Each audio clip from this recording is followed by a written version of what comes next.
the former Chief Economic Advisor, Government of India, Chairman of Bandhan Bank, and he has written two books. One is called India is Search of Glory and India Decides. Today he has come here all the way from West Bengal to give you brief on this budget session.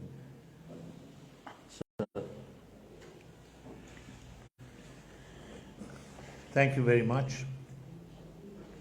See, you're all young journalists. I have been a regular visitor to Sikkim. I used to come in the late 1990s, and in 2001, Government of Sikkim had requested National Institute of Public Finance and Policy, of which I was the director, to write Sikkim a People's Vision, which was released by former Prime Minister Atal Bihari Vajpayee. So my knowledge of Sikkim is dated, but I'm a lover of Sikkim. I consider this to be almost like my home. And whenever I get an invitation to Sikkim, be very careful, Mr. Thapa, you invite me, I'll come. And so I love the people, I love all of you, I love the state. So this is, as an MLA from BJP and an economist, I thought I'll come and talk to my party colleagues in Sikkim about the budget. So I will sort of wait for your questions, but let me give you a brief introduction to the budget. See, budget, as I'm fond of saying, sometimes reminds me of three blind people feeling an elephant. Some people look at the trunk and say the elephant is like a pipe, hose pipe. Some people feel the legs and they say it's like a pillar.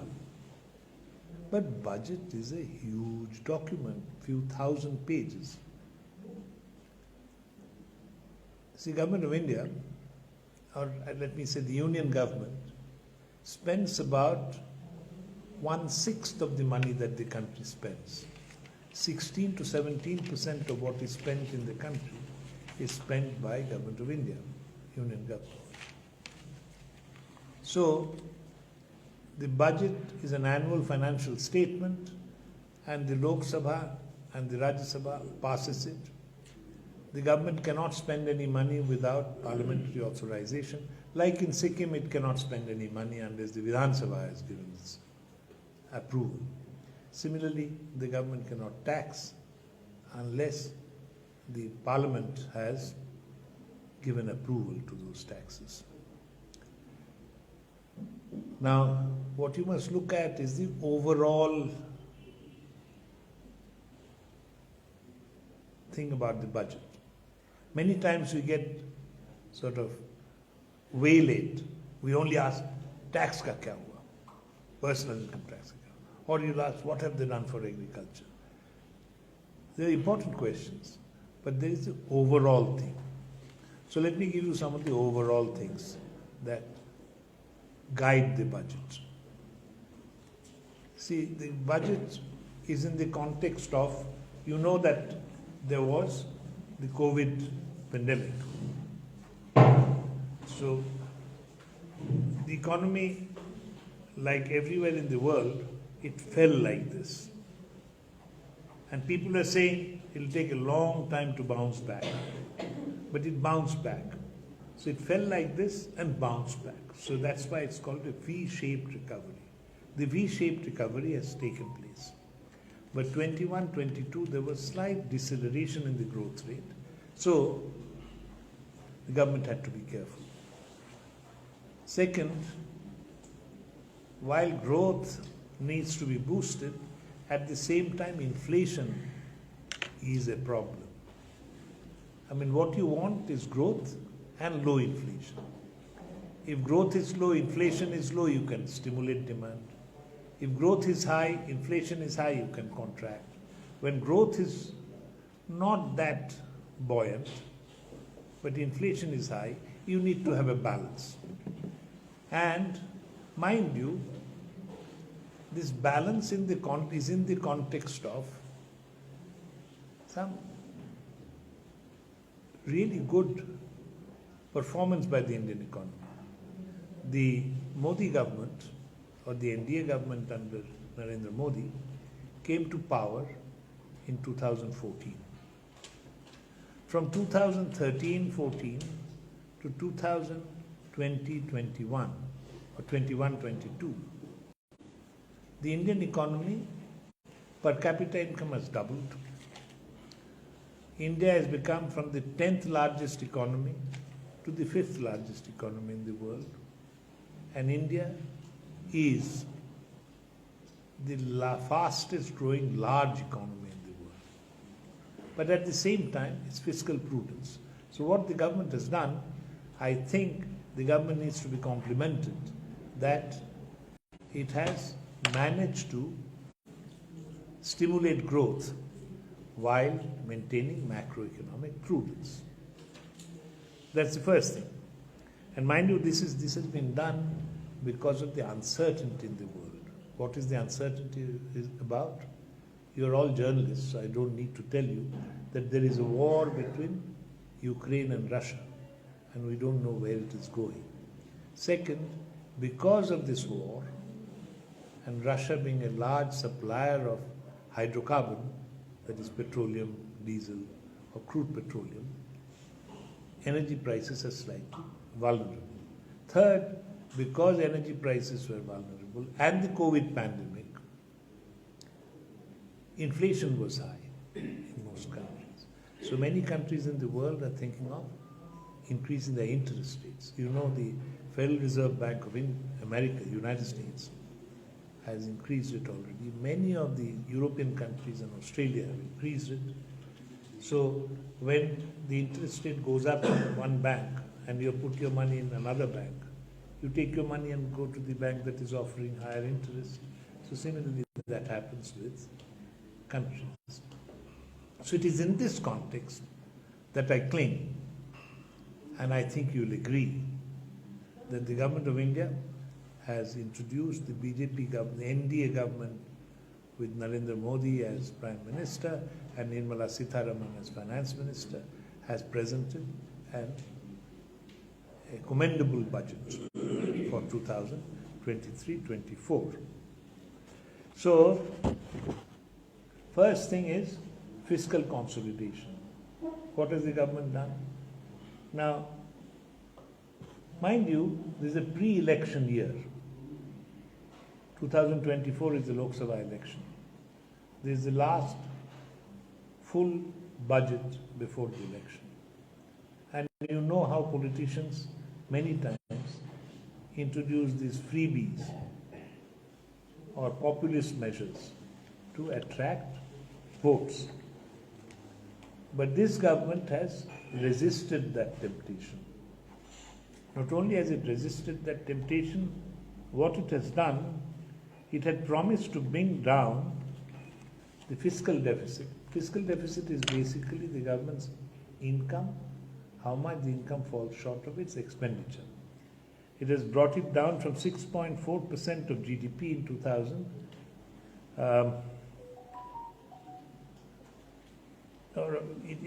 It had promised to bring it down to 6.4% of GDP in 2022-23. That was the budget estimate. And in the revised estimates also it is 6.4. And in the coming year, they promised to bring it down to 5.9. And by 2025-26, they promised to bring it down to 4.5% of GDP. I'm sure you'll agree with me that the government needs to be complimented about it for doing this fiscal consolidation. Because every government, what it does, no one will disagree. They'll say, yes. It's like someone quitting smoking. They say, yes, I will quit, but not now, not today. Similarly, government say, yes, fiscal consolidation, will consolidate, but not this year. This is a special year. But this government hasn't done that. Second thing that it has done is expenditure switching. You know the difference between revenue expenditure and capital expenditure. Revenue expenditure is income expenditure that doesn't get you any return in the future. Capital expenditure is something that gets you a return in the future. For example, if you become friendly to me and feel good, you may take me out and give me a cup of coffee. That's a revenue expenditure. It will not get you any income in the future. But if you go and buy a car, or if you build a house, that will get you an income in the future. That's a capital expenditure.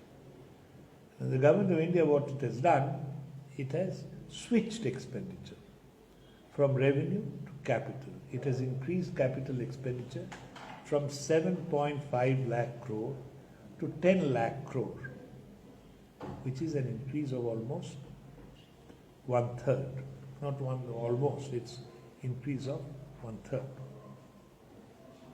Now many people will say that you're increasing this capital expenditure, but we need more revenue expenditure. What about people have poverty, there are people who need help and so on. Again, it's a question of balance. One is you can give relief measures, but people of India want development. They do not want only relief. They want long-standing, sustainable development. And development can come only by building roadways, building airports, building railways, building factories, for which you need capital out. So that is what the government has done. And in this context, some people will say, the opposition may say, what about Manrega? Manrega, you have cut down the allocation. But the allocation, one thing that you must remember is Manrega is not a badge of honor. It provides, I think here, the wage is to 222 rupees per day. See, you want employment for 365 days. You don't want employment for 100 days. Manrega provides employment for 100 days only and at a wage of 222 rupees. So, and you want them to take up and here I believe the daily wage in the market wage rate is around 500 rupees. So instead of 500, you're paying only 222. So when I go and line up and ask you for Manrega employment, I'm actually desperate. The government has failed.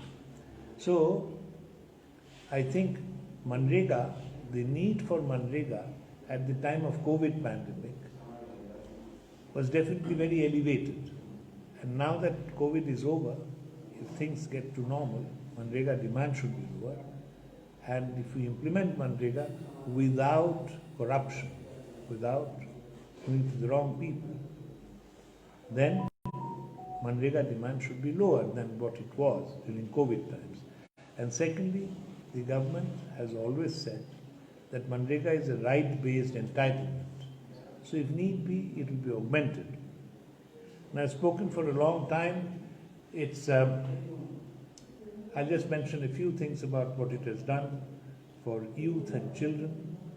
For youth and children, there is a proposal for a digital library, which you must welcome because it will provide the young and the children to access to books and journals in a digital library form. Ekalavya Model School, 740 of them, will be strengthened with 38,800 teachers and support staff in the next 3 years. The 3 artificial intelligence centers will be set up and National Apprenticeship Promotion Scheme will be rolled out. For scheduled tribes, there is the Ekalavya Model School, 740 of them. I told you how they will be strengthened. Then there is the PM Primitive Vulnerable Tribal Groups Development Mission that has been launched to provide safe housing, safe water and sanitation, access to health, education, roads, telecom, connectivity and so on. For women, what has been provided is Mahila Samman Vikas Patra, which is for 2 years. You can deposit up to 2 lakhs per year and get interest of 7.5%, which is much higher than what you get in the banks. For senior citizens, the ceiling on savings accounts have been increased from 4.5 to 9 lakhs. For economically weaker sections, the PM Awas Yojana expenditure is fixed at 69,000 crore. I told you about education, healthcare, 157 nursing colleges will be set up. There is a huge demand for nurses. There is a shortage of nurses. And nurses can cure, can treat many simple things. You don't need a doctor. A trained nurse is good enough. And sickle cell anemia, which is prevalent among tribals, will be attacked on a mission mode. And by 2047, we should be eliminating it. For agriculture and allied activities, 20 lakh crore has been allocated. And this allied activities include dairy farming, animal husbandry, and pisciculture or fisheries. MSME sector, 9,000 crore have been provided for guarantee, which should augment the credit without collateral by 20 lakh crore, and it's 2 lakh crore, 2 lakh, not 20. And it should decrease the rate of interest by 1%.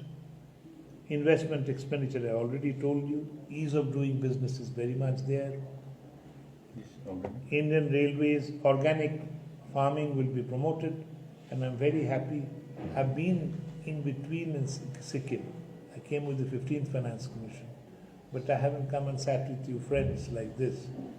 And when 2001, this was one of the focus, and organic farming. And Sikkim has made great progress in organic farming. I expect to see further progress in this. Investment, I told you that it has already been increased from 7.5 to 10 lakh crore. Railways, 2.4 lakh crore will be spent for expansion. Railways need to be augmented. Regional connectivity, 50 new airports and hubs. Helipads will be built. Urban infrastructure, 10,000 crore will be spent for augmenting urban infrastructure. Environment, there will be hydrogen mission, and also for energy transition, PM Pranam, program for restoration, awareness, nourishment and amelioration of Mother Earth for promoting organic farming. In tourism, 50 tourist destinations will be selected through the challenge mode. So it's varied intervention to help different sections of society. In the case of Sikkim, I'm very happy to note that, as I told you, I'm a great admirer of Sikkim, and I consider to be part of the fight for achieving excellence. Per capita NSDP in Sikkim was 4,72,543 in 21-22, compared to 1,50,007 rupees for all India. So per capita, the NSDP is about more than 3 times that of India.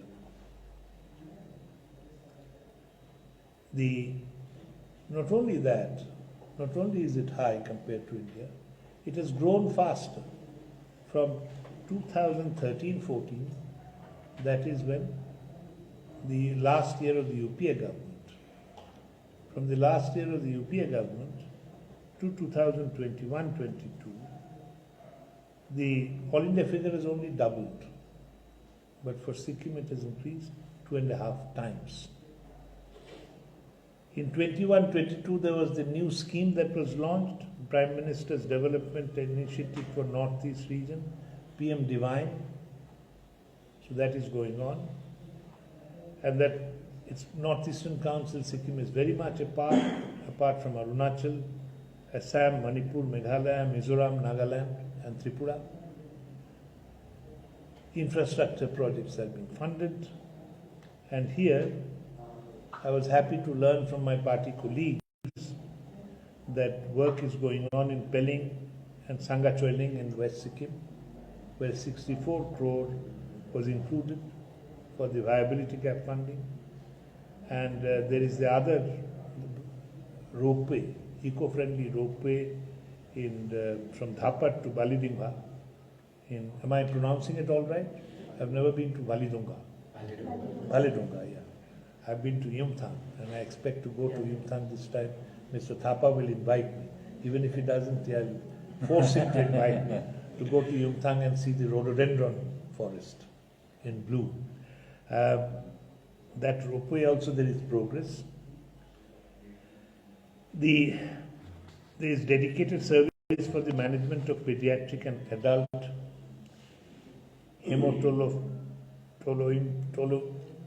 hematolymphoid cancers in Northeast India. And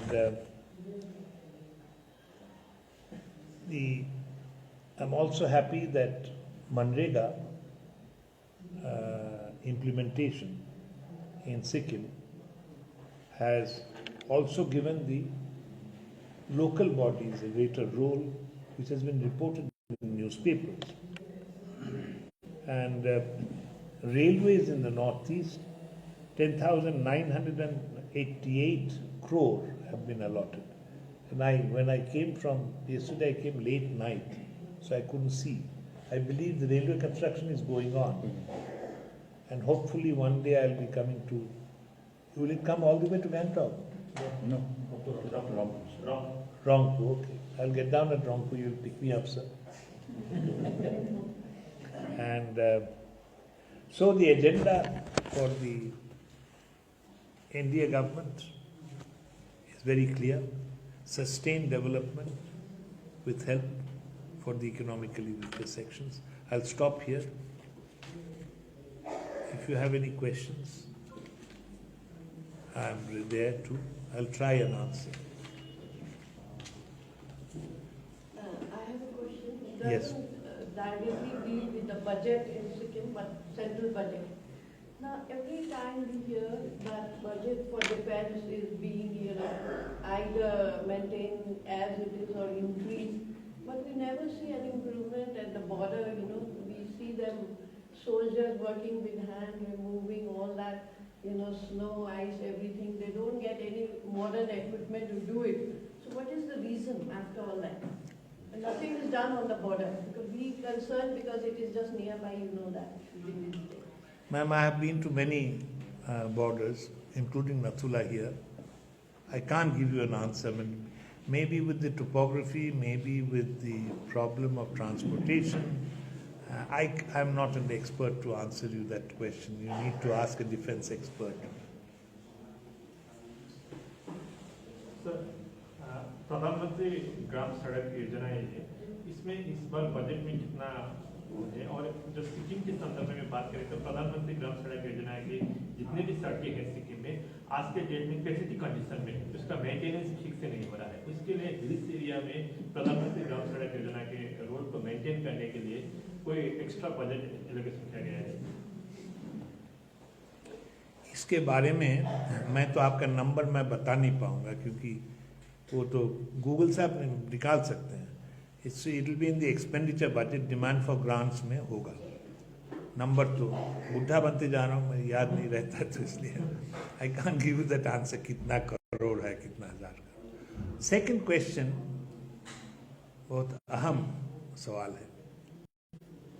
मैं ये कहता हूँ कि आप मेरे दोस्त हैं, आप प्यार से मुझे एक मकान बना दिए, ठीक है, मैं खुश हो गया। 5 साल बाद मैं आपको आके बोला, अरे मकान तो दिया, रिपेयर के पैसा भी दो। तो ये तो जब प्रधानमंत्री ग्राम सड़क योजना जब बनी थी, ये आपने क्या ठेका लिए है, मुझे मकान बना दिए इसलिए, मगर ये प्रॉब्लम तो है। बट मेंटेनेंस ये तो मैं पार्टी क्या कहता है मैं कह नहीं पाऊंगा. मेरा पर्सनल ओपिनियन है जब ग्राम सड़क बन जाएगी तब इसका जो रिस्पॉन्सिबिलिटी फॉर मेंटेनेंस ये तो लेना चाहिए पंचायत का, स्टेट गवर्नमेंट को. मगर वो 15th फाइनेंस कमीशन की रिपोर्ट देखेंगे, उधर भी कुछ पैसा दिया गया है. तो लाचार है.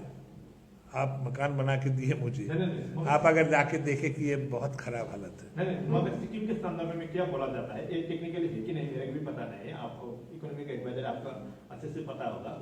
आप कोई एक सड़क बना दे उसको यहाँ पे हिल्स के टेरेन को देखते हुए उसको फीस करने के लिए 8 साल या 10 साल बाद उसका एक्स्ट्रा बजट दिया जाएगा बोल के नई सड़कें यहाँ पर बनाई जा रही है. तो वो कंडीशन है कि नहीं? Again, it's such a detailed question, I can't answer you because I never mislead you with the wrong answer. But see, normally what happens in the national highways, the contract itself has a maintenance provision for a few years. Problem comes when that period is over. Now, in the hilly areas, I understand that because of the terrain, because of the soil conditions, because of the rains, roads deteriorate faster. I can't answer that question, I'm sorry. So you have been an ex-chief economic advisor, also plus a member of the 15th Finance Commission. Generally speaking, in your opinion, it is being said that Sikkim does not have too much of its own revenue sources and is more or less predominantly dependent on the center for all its economic activities. So in your view, what would be a suggestion to the state government to expand its revenue sources and which are the sectors they can tap on? See, a few things that come to mind, obviously. Now, mind you, when you ask me a Sikkim specific question, if I was not an MLA of West Bengal, I would have said, appoint me as consultant, I'll come and spend some time and give you an answer. A well-considered answer. But here, a few things are clear. I think it's true all over India. And the Finance Commission has recommended it. One is property tax. See, if all of us start claiming that we are poor, someone has a house which costs 30 lakhs. And if he or she claims that he is also poor and maintaining roads in front of that house or street lights or supplying water. So property tax is not really a tax. In a way, it's a benefit tax. Benefit tax because when you have a property, I have to maintain the road in front of your house. I have to maintain the road street lights. I have to give you water supply. I have to give you sanitation facilities, so all those are there. So property tax is one of the. I mean, I am repeating.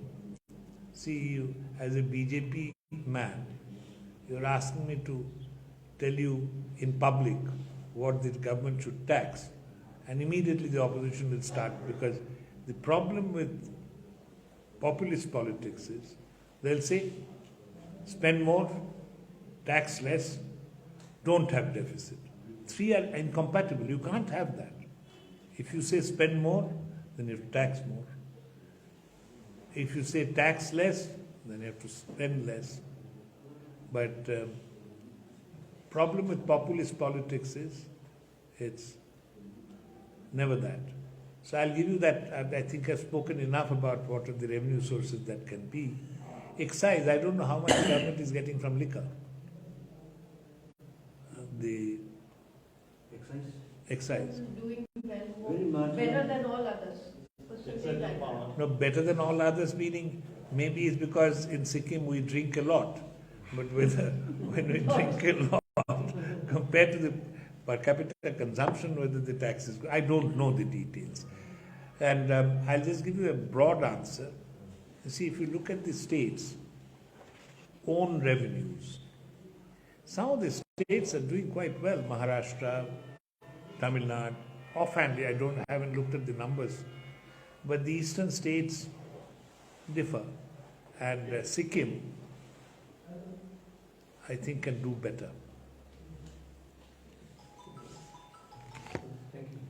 That's enough?